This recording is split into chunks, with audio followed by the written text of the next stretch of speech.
شروع اللہ کے نام سے جو بڑا مہربان نہایت رحم فرمانے والا ہے۔ آپ فرما دیجئے، آؤ میں پڑھ کر سناؤں جو کچھ تمہارے رب نے تم پر حرام کیا ہے، یہ کہ اس کے ساتھ کسی کو شریک نہ کرو، اور والدین کے ساتھ اچھا سلوک کرو، اور اپنی اولاد کو تنگ دستی کے ڈر سے قتل نہ کرو۔ ہم تمہیں بھی رزق دیتے ہیں اور انہیں بھی، اور بے حیائی کی باتوں کے قریب مت جاؤ، ان میں سے جو ظاہر ہیں اور جو پوشیدہ ہیں، اور ناحق اس جان کو قتل نہ کرو جسے قتل کرنا اللہ نے حرام ٹھہرایا ہے۔ یہ ہیں وہ باتیں جن کی اللہ تمہیں وصیت فرماتا ہے تاکہ تم سمجھ سکو۔ اور قریب مت جاؤ یتیم کے مال کے مگر اس طریقے سے جو بہت اچھا ہو، یہاں تک کہ وہ اپنی جوانی کو پہنچ جائے، اور انصاف کے ساتھ ناپ اور تول پورا کرو۔ ہم کسی شخص پر اس کی طاقت سے زیادہ ذمہ داری نہیں ڈالتے، اور جب بھی بات کرو تو عدل کرو، اگرچہ کوئی رشتہ دار ہی ہو، اور اللہ سے کیے ہوئے وعدے کو پورا کرو۔ یہ ہیں وہ باتیں جن کی اللہ تمہیں وصیت فرماتا ہے تاکہ تم نصیحت حاصل کرو، اور بے شک یہ ہے میرا سیدھا راستہ، پس اسی کی پیروی کرو اور دوسرے راستوں کی پیروی نہ کرو، ورنہ وہ تمہیں اس اللہ کے راستے سے الگ کر دیں گے۔ یہ ہیں وہ باتیں جن کی وہ تمہیں وصیت فرماتا ہے تاکہ تم پرہیزگار بنو۔ پھر ہم نے موسیٰ کو کتاب عطا فرمائی تاکہ نعمت پوری کریں اس پر جو اچھا عمل کرے، اور تاکہ ہر چیز کی تفصیل ہو جائے،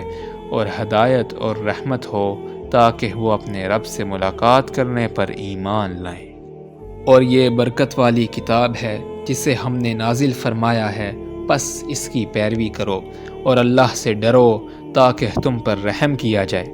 کہیں تم یہ نہ کہنے لگو کہ بے شک کتاب تو ہم سے پہلے دو گروہوں پر نازل کی گئی تھی، اور ہم تو ان کے پڑھنے پڑھانے سے یقیناً بے خبر تھے، یا کہنے لگو کہ اگر ہم پر کتاب نازل ہوتی تو یقیناً ہم ان سے زیادہ ہدایت یافتہ ہوتے۔ تو یقیناً تمہارے پاس تمہارے رب کی طرف سے آ چکی ہے واضح دلیل اور ہدایت اور رحمت، تو اس سے بڑا ظالم کون ہے جس نے اللہ کی آیات کو جھٹلایا اور ان سے منہ موڑا۔ ہم ان قریب ان کو سزا دیں گے جو ہماری آیات سے منہ موڑتے ہیں، برے عذاب کی سزا اس وجہ سے کہ وہ منہ موڑا کرتے تھے۔ کیا یہ انتظار کر رہے ہیں کہ ان کے پاس فرشتے آئیں، یا آپ کا رب آ جائے، یا آپ کے رب کی کوئی نشانی آئے؟ جس دن آپ کے رب کی کوئی نشانی آئے گی تو کسی کو اس کا ایمان لانا نفع نہ دے گا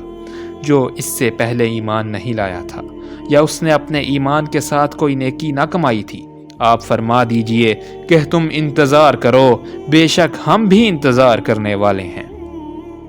بے شک وہ لوگ جنہوں نے اپنے دین میں تفرقہ ڈالا اور گروہ گروہ ہو گئے، آپ کا ان سے کوئی تعلق نہیں ہے، بے شک ان کا معاملہ اللہ ہی کے حوالے ہے، پھر وہ انہیں بتائے گا جو کچھ وہ کیا کرتے تھے۔ جو کوئی ایک نیکی لائے گا تو اس کے لیے اس جیسی 10 نیکیاں ہوں گی، اور جو کوئی ایک برائی لائے گا تو اسے صرف اس کے برابر ہی سزا ملے گی، اور ان پر ظلم نہ کیا جائے گا۔ آپ فرما دیجئے، بے شک مجھے میرے رب نے ہدایت فرمائی سیدھے راستے، مستحکم دین یعنی ملت ابراہیم کی طرف، جو ہر باطل سے جدا اللہ کے لیے یکسو تھے، اور وہ شرک کرنے والوں میں سے نہ تھے۔ آپ فرما دیجئے، بے شک میری نماز اور میری قربانی اور میرا جینا اور میرا مرنا اللہ ہی کے لیے ہے جو تمام جہانوں کا رب ہے، اس کا کوئی شریک نہیں ہے، اور اسی کا مجھے حکم دیا گیا ہے، اور میں سب سے پہلا فرما بردار ہوں۔ آپ فرما دیجئے، کیا میں اللہ کے سوا کوئی اور رب تلاش کروں، حالانکہ وہ ہر چیز کا رب ہے، اور ہر نفس جو کچھ کماتا ہے اس کی ذمہ داری اسی پر ہے، اور کوئی بوجھ اٹھانے والا کسی دوسرے کے گناہوں کا بوجھ نہیں اٹھائے گا۔ پھر تمہیں اپنے رب ہی کی طرف واپس جانا ہے، پھر وہ تمہیں بتا دے گا ان باتوں کی حقیقت کے متعلق جن میں تم اختلاف کرتے تھے، اور وہی ہے جس نے تمہیں زمین میں جان نشین بنایا، اور تم میں سے بعض کو بعض پر درجوں میں بلند کیا تاکہ وہ اس چیز میں تمہیں آزمائے جو اس نے تمہیں عطا فرمائی ہے۔ بے شک آپ کا رب بہت جلد سزا دینے والا ہے، اور بے شک وہ بڑا ہی بخشنے والا نہایت رحم فرمانے والا ہے۔